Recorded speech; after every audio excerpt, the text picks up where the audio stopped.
Un preciso, seppur breve, discorso sui pittori toscani della seconda metà dell'Ottocento, del gruppo dei realisti detti macchiaioli, può avere inizio col narrare come in queste contrade, tra i boschi che ammantano le pendici di Montecavo, le forre, le vigne e i prati della campagna degradante dai colli albani verso il mare, facesse, ora 100 anni, le sue prime esperienze di pittura moderna Nino Costa Romano. Uomo ardito e rivoluzionario, dopo aver partecipato nel 49 sugli spalti del Gianicolo alla difesa della Repubblica Romana, s'era ritirato in questi luoghi a dipingere quadri come questo, nei quali fuori di ogni convenzione si sforzava di rendere la commossa pienezza del suo sentimento di fronte alla schietta natura.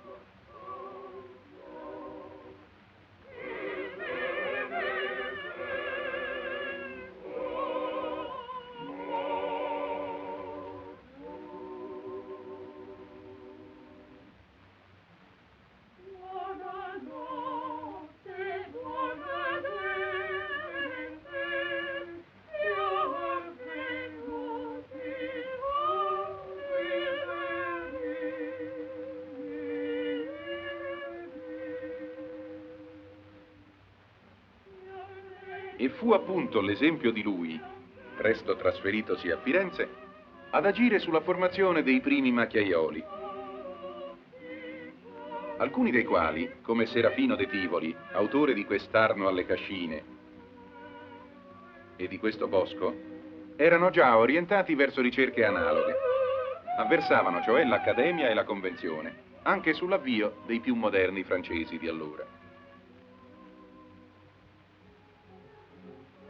E così Vito d'Ancona, la cui signora con l'ombrellino e certi veloci quadretti di interni, quali la signora nello studio di un pittore e l'altra in conversazione, possono apparirci esemplari del gusto macchiaiolo.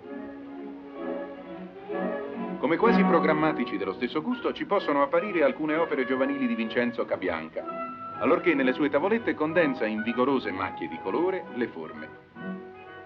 Apparirà allora chiaro il valore dell'appellativo di macchiaiolo, assunto intorno al 60 da questi pittori, ma a loro inizialmente affibbiato dai colleghi tradizionalisti e accademici, col significato di mattacchioni, capiscarico, gente poco seria in una parola.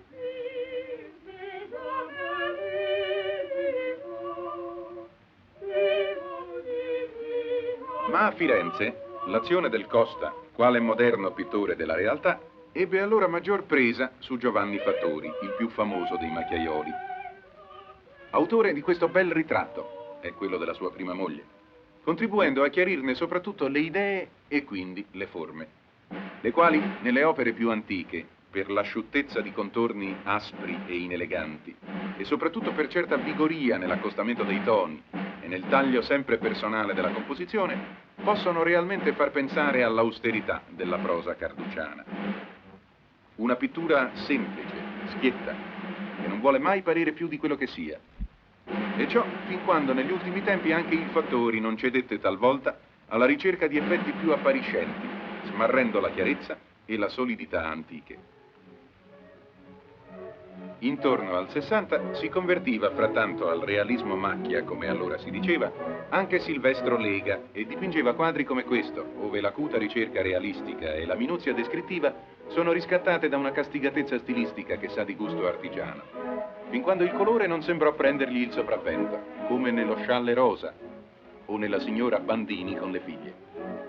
Più giovane, più ardito, buon polemista, acquistava sempre tra il 60 e il 70 certa preeminenza nel gruppo Telemaco Signorini, anche per la spregiudicata scelta d'Emi. Così nella Sala delle Agitate, che è del 1865, e nella rappresentazione di vedute cittadine, quali questa assolata strada di Ravenna.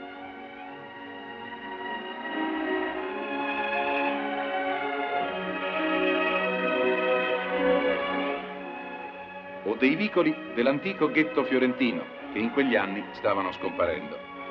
Quadri codesti, come i suoi paesaggi, molto apprezzati anche in Francia e in Inghilterra, ove il Signorini fu chiamato più volte a dipingere.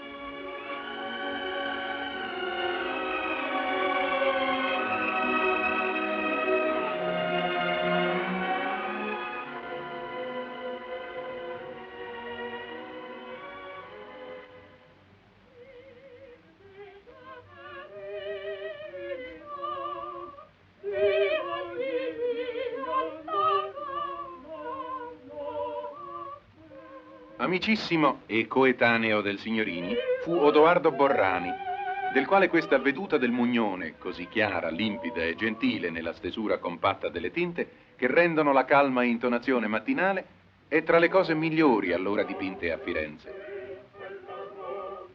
Come certi suoi paesaggi maremmani, o questa veduta del Ponte alle Grazie.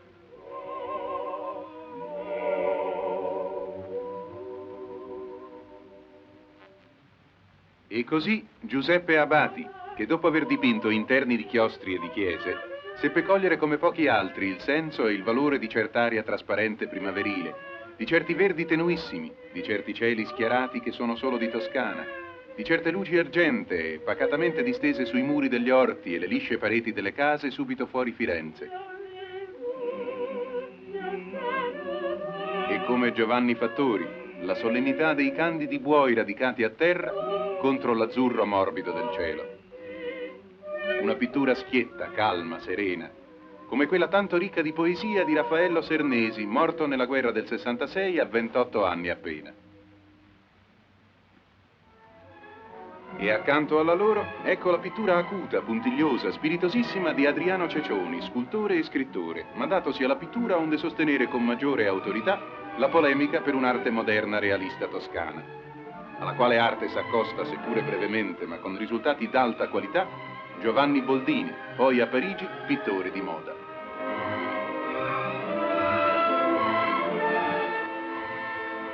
Ma verso l'80 la polemica dei macchiaioli, iniziata con tanto vigore 25 anni prima, s'affieoliva. Si parlava d'un realismo migliore, ma tale non era.